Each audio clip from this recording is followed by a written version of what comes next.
everyone,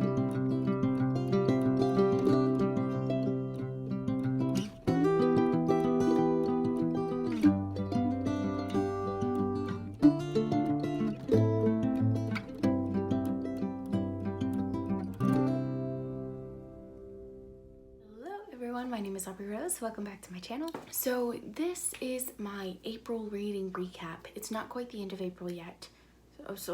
Whoa. I mean May, right? It's May. This is my May reading recap. Whoa. I only finished 2 books this month so far.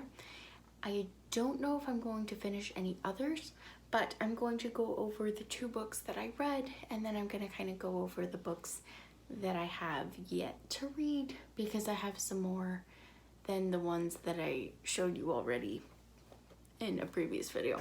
So anyway, the first book, ta-da, I'm gonna go, is Darkly Dreaming Dexter by Jeff Lindsey.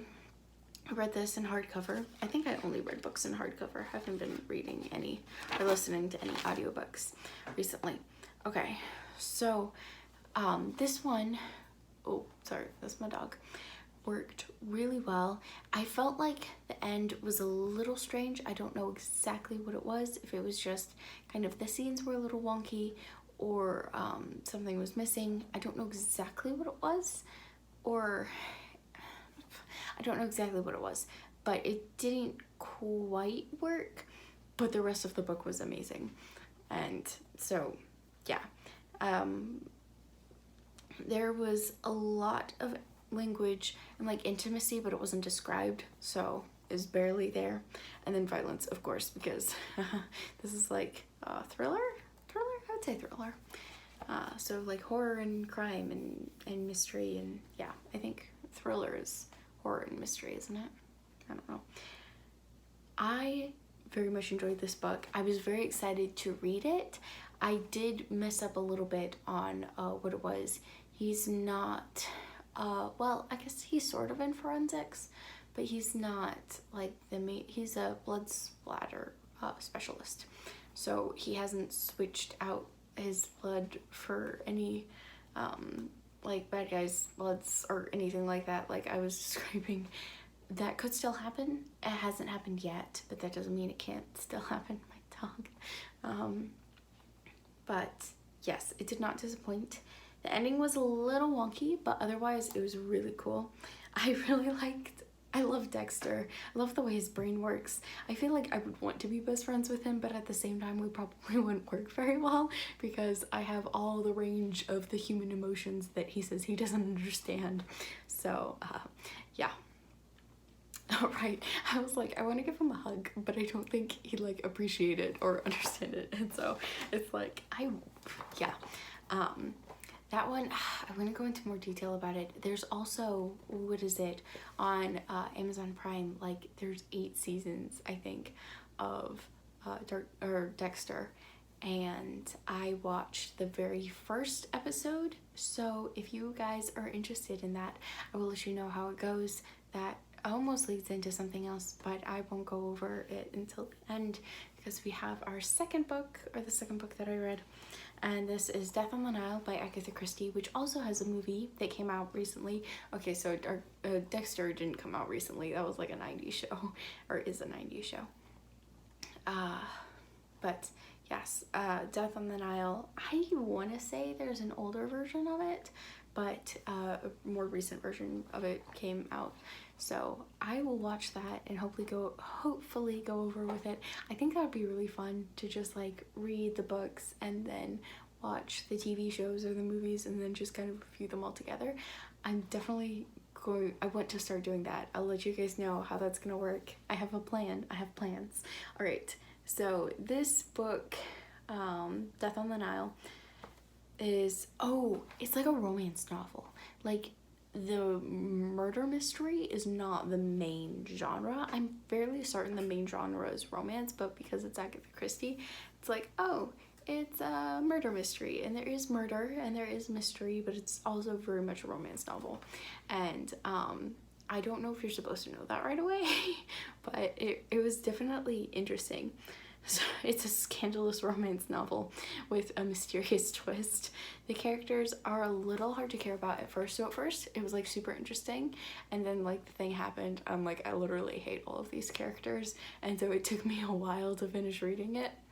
And then by the end, I was like, okay, yeah, this kind of worked out the way that it was supposed to. It was a little bit, yeah. Anyway, not gonna go into that too much more. But yeah, I want to talk about it more. It's an old book. I probably could. I don't know.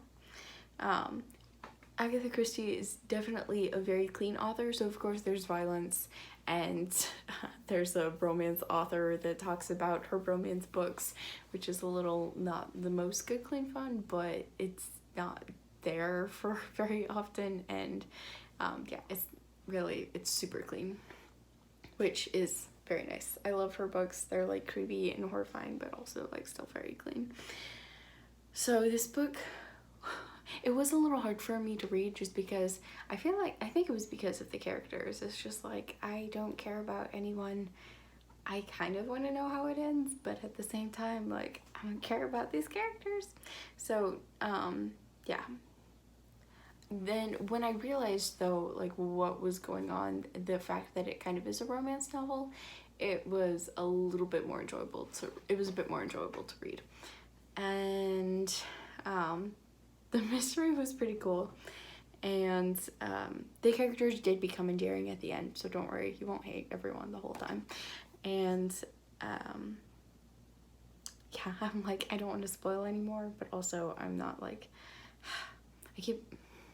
thoughts are not, I feel like I can't articulate my thoughts very well, and they're just like not coming up, and I don't know how to start, so I don't know how to get them to start flowing. I don't know if that makes sense. Very interesting, very twisty. I'm kind of excited for the movie, or I was excited for the movie. I think when I wrote this review, I was already like, I'd been far enough away from the book where I was like, not really excited per se, but I still want to watch it. So I will definitely know how it goes for that. I was supposed to read Verses of the Dead and Heartless, but I did not. I still have Verses of the Dead, but I'm not currently reading it because I am currently reading this book, which is The Night Stalker by Philip Carlo, because I am very interested in true crime right now. I've been interested in true crime probably for the past, well, since the beginning of this year, I'll say. Yeah, I don't know exactly how I got into it. I've been interested in kind of dark horror stuff for the past maybe year or so, but then I got more into true crime a bit more recently, and so that's been interesting. The Night Stalker was a terrible person. I used to live in California, and so when I was reading about all of his crimes, it was like kind of terrifying. Like, I recognized these places even though I'm like on the other side of the country now. It's just like, I've been here, I've been to these places where this thing happened. Like, I've probably driven past the places where this happened, and it's just like, it's very creepy, very terrifying. Lock your doors and your windows. My windows are like, I don't think anyone can get in through my windows. They're just so complicated. They're so old. I don't even know. I have like 3 panes of windows and like 2 screens, and it's ridiculous. I don't think anyone could really get in through my windows, but regardless, yeah.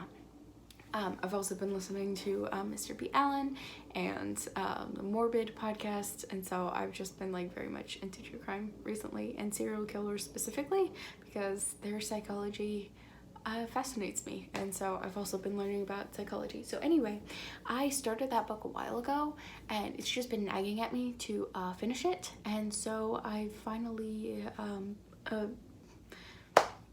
given in to the nagging tug to finish this.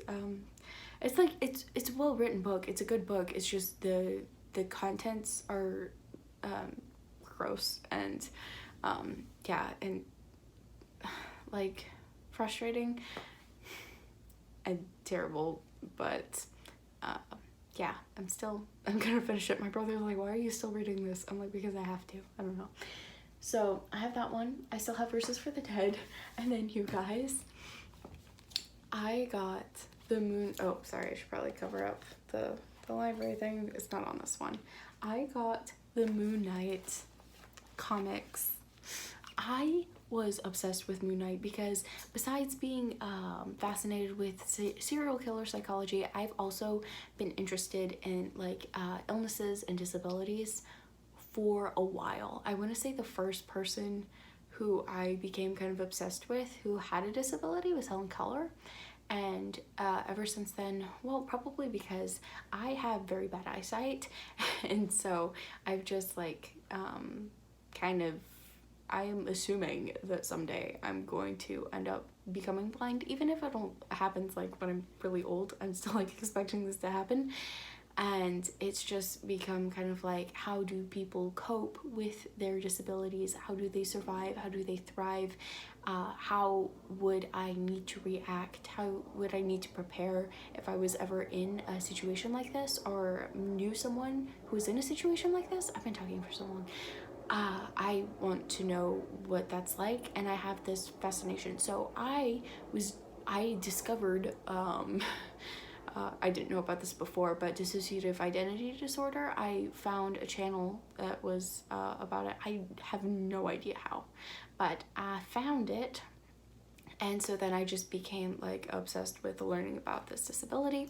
And then Moon Knight came out, and I was like, I was being all like doctory or whatever, and telling my family all about my theories based on the disability, this is DAD, and I kept talking to them about it and kind of like how it works and what these alters most likely represent, and it was fascinating for me. And so then I was explaining it to my dad, and he's like, you should be like a doctor or something. I'm like, oh, I'm not going to school.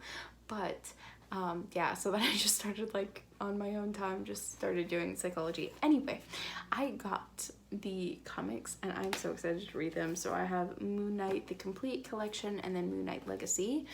I have had these for a little while, and so like I say that I'm excited, but I also haven't started, well, I started reading like 1 page or 2 pages, and I have heard that the comics aren't as realistic to the DAD, but I'm still excited to read them because I kind of like comics.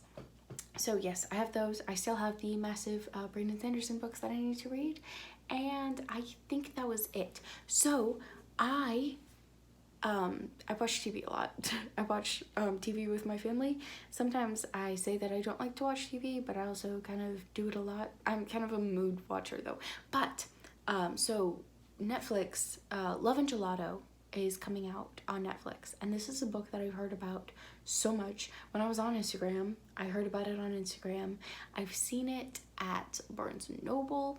I have not read it, but because it's coming out on Netflix on June 22nd, I believe, I want to do a whole little vlog where I go out and I buy the book and I read the book and then I watch the movie and just vlog it for you guys. And that is something that I am really excited to do. I would love to like continue to do this. I would love to do it with Moon Knight. I would love to do it with Death on the Nile. I would love to do it with Dexter. I would love to continue to do it. So please let me know if you guys would be interested in that, especially with some of the like Dexter and Death on the Nile, because I didn't really vlog the reading part of that. If you'd still be interested in like how much of it is like the book or whatever, sometimes I like doing that.